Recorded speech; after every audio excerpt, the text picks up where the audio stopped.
You know, since the problem is cattle destroying farms, farmers agitating, clashes happen and people die, we said, okay, look, stop going into the farms. If you want to rear cattle in Benue, ranch them.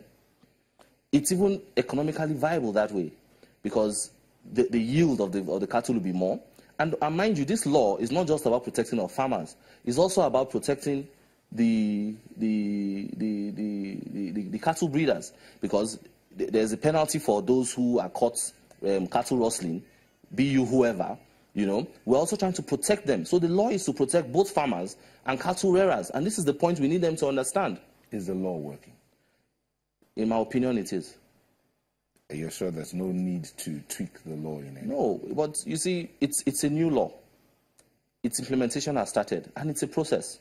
Of course, as time goes on, as the law is being implemented, whatever tweaks that we would need to enhance the viability of the law, of course it will be introduced. You know, there's this school of thought that believes that the Benue state government could have come up with something like a proposal saying, okay, if you must breed your cattle in Benue state, see this plot of land, fenced around, that's where you go to. Was that done?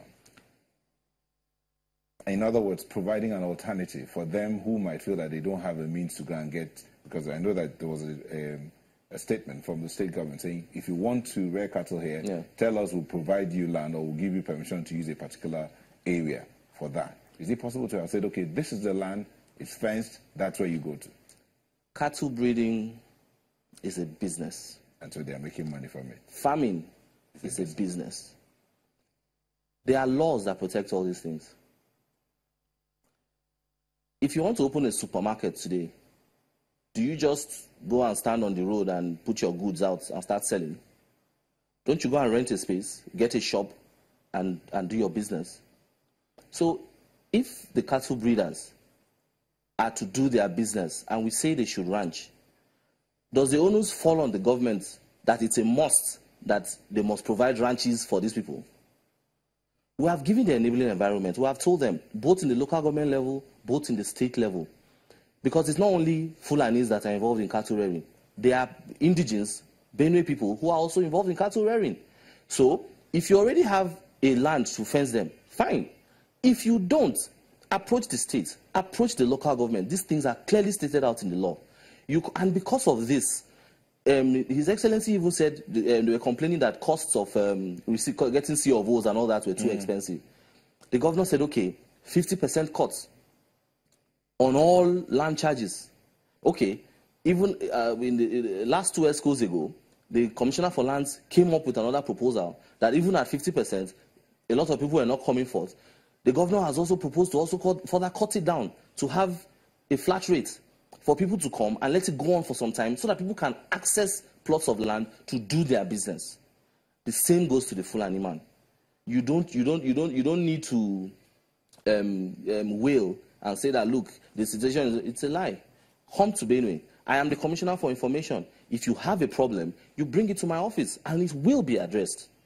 You know? But it has been made very simple. The process has been fast-tracked. You go now, you apply, you get your land immediately. Yes, there are areas that have been marked, but they will be allocated according to those who request for it. We won't just start dashing land up and down. And aside from that, the issue of pilot ranches is also up. The Ministry of Agriculture is already working on pilot ranches. And the local governments have mini ranches, because if we catch you rustling cattle or breaking the law in any of these localities, of course we need a place where this cattle will be moved to for safekeeping on a temporary basis. So those are available in the local government right now. They are going to we are going to have 5 pilot ranches, which the Ministry of Agriculture is already working on.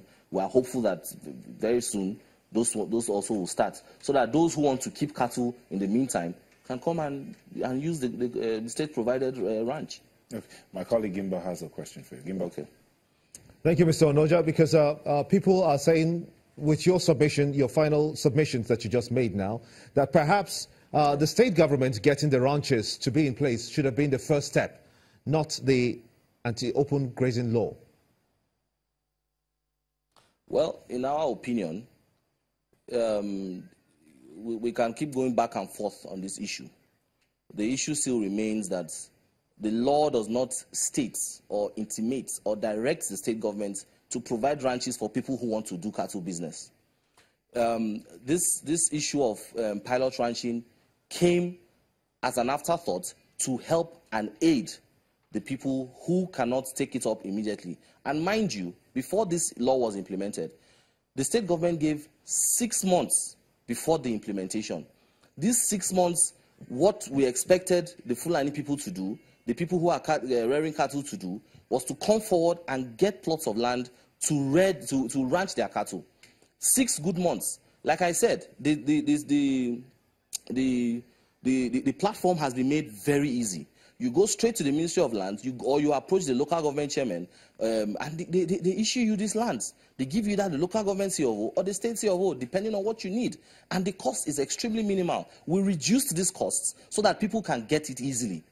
Now, people who are really business-minded should have gone to do this already. It took 6 months before this implementation. And even with the implementation, the governor still said, we will introduce it with a human face to give people time to adapt to this thing. So saying that the ranches should have come first. If you just allow me to just come in here, do you think that this situation where we have this wanton killings, do you think it will end, or do you think it will persist? We pray it will end. We have been reporting. We have been having threats from Mietiala Kautelore. We have been, and I want to use the opportunity again to stand on what the state has been saying and calling for the arrest of the leadership of Mietiala Kautelore. They have said that they must resist our law. They have said that they will attack, and they are living up to their promises. And we have been calling on the arrest of these people, which nothing has been done. So I want to use the opportunity again to call on their arrest. They have promised to attack us. We do not say we don't know what their plans are in totality, but we are beginning to see the signs already. This is just the beginning of the year, and we have started having attacks already. So we want to assure them that yes, we are going to be ready from this point onward. The way they took those local governments by surprise, it's not going to happen anymore. So when you say, my apologies again, the killings, yes, it's unfortunate, but we. Let me just come in. My apologies again. When you say that nothing has been done, by who? Come again? When you say that nothing has been done, I'm just asking you, by who? Where do you expect something to be done when from? I say nothing has been done, I mean talking about these threats that we have been crying out about coming from Mieti Kautelore. We have been calling for the arrest of these people, not once, not twice, not 3 times. And then you say that nothing has been done. None of them has even been called up for questioning. Carry out the arrest? Is it the state government it's not the state government that can carry arrest out them. the it's arrest? The federal government that can arrest